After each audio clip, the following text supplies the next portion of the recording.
আসসালামু আলাইকুম বন্ধুরা, আজ বানাবো সুজির কেক। ডিম ছাড়া 1 কাপ সুজি আর ঘরে থাকা কিছু উপকরণ দিয়ে দারুণ মজার স্পঞ্জি কেক বানিয়ে দেখাবো। তো অনেক বন্ধুরা আছেন যারা ডিম খেতে পছন্দ করেন না, তাদের জন্যই আজকের এই স্পেশালি কেক। তো আশা করছি রেসিপিটা আপনাদের ভালো লাগবে। তো প্রথম থেকে শেষ পর্যন্ত দেখার অনুরোধ রইল। চলুন শুরু করা যাক। তো বন্ধুরা, প্রথমেই এখানে আমি নিয়ে নিচ্ছি একটি মিক্সিং বলে 1 কাপ তরল দুধ। দুধটা আমি জাল করে একটু উষ্ণ গরম করে নিয়েছি। তো বন্ধুরা, দুধটা এখানে উষ্ণ গরম নেওয়ারও কারণ রয়েছে, আপনাদের আমি জানিয়ে দেব। তো দেখুন, একই কাপে মেপে দিয়ে দিচ্ছি 1/2 কাপ চিনি। এখানে আমি গোটা চিনি ব্যবহার করছি, কারণ সবার বাড়িতে যেহেতু মিক্সি থাকে না। আর দিয়ে দিচ্ছি 1 চিমটি লবণ। তো বন্ধুরা, এবার আমি একটি হ্যান্ড উইচ দিয়ে চিনিটাকে খুব ভালো করে মিশিয়ে নেব। যতক্ষণ পর্যন্ত চিনিটা না গলছে ততক্ষণ পর্যন্ত এইভাবে আমি মিশিয়ে নেব। তো এখানে আমি দুধটা এই জন্যই উষ্ণ গরম নিয়েছিলাম, চিনিটা খুব সহজেই তাড়াতাড়ি মিশে যাবে। দেখুন বন্ধুরা, চিনিটা দুধের সঙ্গে খুব সুন্দরভাবে মিশে গেছে। এবার আমি এর মধ্যে দিয়ে দেব 2 টেবিল চামচ সাদা তেল।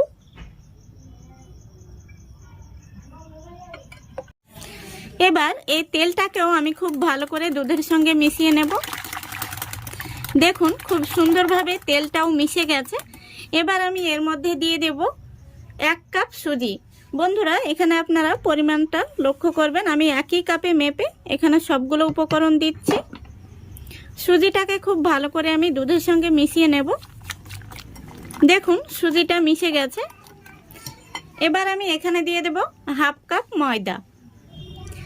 এখানে আপনারা ময়দা দিতে না চাইলে সমপরিমাণ আরও সুজি দিয়ে নেবেন। তারপরে ময়দাটাকেও খুব ভালো করে মিশিয়ে নেব।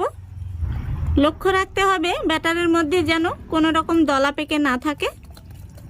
এর মধ্যে আমি আরও কয়েকটি উপকরণ অ্যাড করব। তার আগে আমি ব্যাটারটিকে এখন ঢাকা দিয়ে রেস্টে রেখে দেব 10 মিনিট। এর মধ্যে যেহেতু সুজি রয়েছে, তাই সুজিটা ফুলে ওঠা পর্যন্ত একটু অপেক্ষা করতে হবে। বন্ধুরা, প্রায় 10 মিনিট হয়ে গেছে। সুজিটা দেখুন খুব সুন্দরভাবে কিন্তু ফুলে উঠেছে।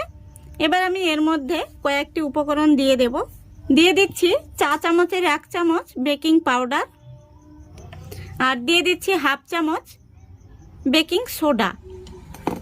এবার দিয়ে দিচ্ছি এই চা চামচেরই 1 চামচ তরল দুধ। এবার হ্যান্ড উইচ দিয়ে খুব সুন্দরভাবে আমি মিশিয়ে নেব। বেকিং পাউডার আর বেকিং সোডার উপর 1 চামচ তরল দুধ দিলে খুব সুন্দরভাবে রিঅ্যাক্ট করবে, তাই আমি দিয়েছি। দেখুন, খুব সুন্দরভাবে মিশিয়ে নিয়েছি।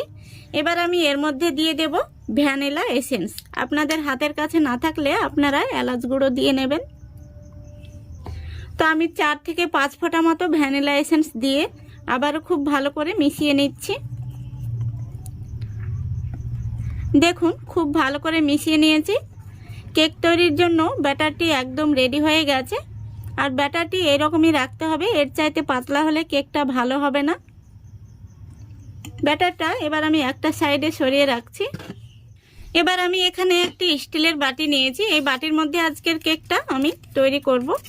তো দেখুন, এই বাটির মাপ করে আমি একটি সাদা কাগজ কেটে নিয়েছি। বাটির মধ্যে দিয়ে দিচ্ছি সামান্য পরিমাণে সাদা তেল। তেলটা দেওয়ার পরে আমি একটি ব্রাশ দিয়ে খুব ভালো করে লাগিয়ে নিচ্ছি। বাটির চতুর্দিকে খুব ভালো করে তেলটাকে লাগিয়ে নিতে হবে। দেখুন, তেলটা লাগিয়ে নিয়েছি। এবার এই বাটির মধ্যে আমি দিয়ে দিচ্ছি কেটে রাখা সাদা কাগজ। কাগজটা দেওয়ার পরে আবারও আমি খুব ভালো করে কাগজের উপরেও তেলটা মাখিয়ে নিচ্ছি। দেখুন, বাটিটা একদম রেডি হয়ে গেছে। এবার আমি এই বাটির মধ্যে কেকের ব্যাটারটি উপর থেকে ঢেলে দেব। দেখুন, সম্পূর্ণ ব্যাটারটি আমি ঢেলে নিয়েছি। এবার আমি উপর থেকে একটু ট্যাপ করে নিচ্ছি, যাতে ভেতরে কোনো বাতাস থাকলে বাতাসটা বেরিয়ে যায়। এবার দেখুন, এখানে আমি 5 মিনিট আগে থেকে গ্যাসটা অন করে একটি ডেকচি বসিয়ে দিয়েছি। আর ডেকচির মধ্যে আমি কিছুটা লাল বালি দিয়েছি, তারপরে একটি লোহার স্ট্যান্ড বসিয়ে দিয়েছি। এবার এই স্ট্যান্ডের মধ্যে আমি কেকের বাটিটা বসিয়ে দিচ্ছি। আর এই সময় কিন্তু ডেকচিটা খুবই গরম থাকে, তাই খুবই সাবধানে বসিয়ে দিতে হবে। তো দেখুন বাটিটা আমি খুব সুন্দর করে বসিয়ে দিয়েছি। এবার আমি একটি ঢাকনা দিয়ে ঢেকে দিচ্ছি। আর ঢাকনার মধ্যে কোনো রকম ছিদ্র থাকলে সেটা বন্ধ করে দিতে হবে। এখানে আমি কাগজ দিয়ে বন্ধ করে দিয়েছি। এবার গ্যাসের ফ্লেমটা একদম লো ফ্লেমে করে দিয়ে পুরো 45 মিনিট আমি জাল করে নেব। এই কেকটা যেহেতু একটু বড় সাইজের, তাই সময়টাও বেশি লাগবে। তো ফিরে আসছি 45 মিনিট পর। বন্ধুরা এখন 20 মিনিট হয়েছে। আমি এই পর্যায়ে ঢাকনাটা খুলে কয়েকটা কিশমিশ উপর থেকে দিয়ে দেব। তো কিশমিশগুলো আমি এই পর্যায়ে ভালো করে জল দিয়ে ধুয়ে নিয়েছি, কারণ যখন কিশমিশগুলো তৈরি করা হয় তখন ধুলো বালি অনেক ময়লা কিন্তু কিশমিশের গায়ে লেগে থাকে, তাই অবশ্যই কিশমিশগুলো ধুয়ে নেওয়া খুবই প্রয়োজন। কিশমিশগুলো যদি আপনারা ব্যাটারের মধ্যে দিতেন তাহলে কিন্তু এতক্ষণে কিশমিশগুলো ভেতরে ঢুকে যেত, সেই জন্য এই পর্যায়ে আমি কিশমিশগুলো দিচ্ছি।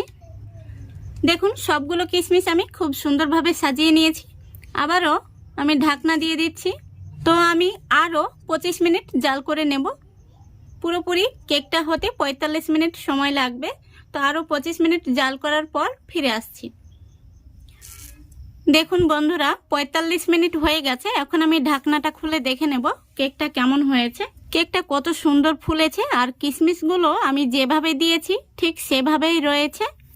তো এবার আমি একটি কাঠি দিয়ে দেখে নেব কেকটা ভেতর থেকে হয়েছে নাকি কাঁচা রয়েছে।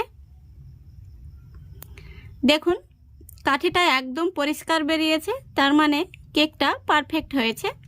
তো বন্ধুরা কেকের উপরটা আপনারা যদি কালার করতে চান তাহলে অ্যালুমিনিয়াম ঢাকনা দিয়ে এইভাবে লো ফ্লেমে 5 মিনিট রেখে দেবেন, তাহলে কিন্তু কেকের উপর থেকে খুব সুন্দর একটি কালার চলে আসবে। তো আমি এখন কেকটাকে নামিয়ে ঠান্ডা করে নেব, তারপরে আপনাদের দেখাচ্ছি। দেখুন কেকটা কত সুন্দর হয়েছে। দেখুন বন্ধুরা কেকটাকে আমি কিছুটা ঠান্ডা করে নিয়েছি। এবার আমি একটি ছুরি নিয়েছি, এই ছুরি দিয়ে কেকের সাইডটাকে ছাড়িয়ে নেব এইভাবে। তো দেখলেন তো বন্ধুরা কত সুন্দর আর কত সহজভাবে ডিম ছাড়া কেক তৈরি হয়ে গেল। এবার আমি কেকটাকে বের করে নিচ্ছি একটি থালার মধ্যে। দেখুন কত সহজে কেকটা বের হয়ে চলে এলো। কেকের উপরে আমি যে কাগজটা দিয়েছিলাম সেটা তুলে নিচ্ছি। দেখুন কেকটা আমি আপনাদের কাছে থেকে দেখিয়ে দিচ্ছি কতটা দারুণ মজার হয়েছে, একদম নরম তুলতুলে। কেকটা আমি আপনাদের কেটেও দেখিয়ে দিচ্ছি। তো বন্ধুরা কেকটা এত সুন্দর হয়েছে বলে বোঝানো যাবে না। আমি নিজেই কিন্তু অবাক হয়ে গেছি যে ডিম ছাড়া 1 কাপ সুজি দিয়ে এত সুন্দর কেক তৈরি করা যায়। দেখুন কেকটা কত সুন্দর হয়েছে। আমি আপনাদের পুরোটা কেটে দেখিয়ে দিচ্ছি। দেখুন ভেতর থেকে কতটা জালিদার হয়েছে। তো আপনারা খুব সহজেই কিন্তু বানিয়ে নিতে পারবেন এই কেকটা। তো আশা করছি আজকের এই রেসিপিটা আপনাদের ভীষণ ভালো লেগেছে। যদি ভালো লেগে থাকে অবশ্যই লাইক কমেন্ট করে শেয়ার করে দেবেন এবং চ্যানেলটিকে সাবস্ক্রাইব করে অল নোটিফিকেশনটি অন করে সঙ্গে থাকবেন। দেখুন কেকের পিসগুলো কতটা স্পঞ্জি হয়েছে, একদম নরম তুলতুলে হয়েছে। আশা করি দেখে আপনারা বুঝতে পারছেন। তো আজকের মতো এখানেই বিদায় নিচ্ছি। সবাই ভালো থাকবেন, সুস্থ থাকবেন। খোদা হাফেজ।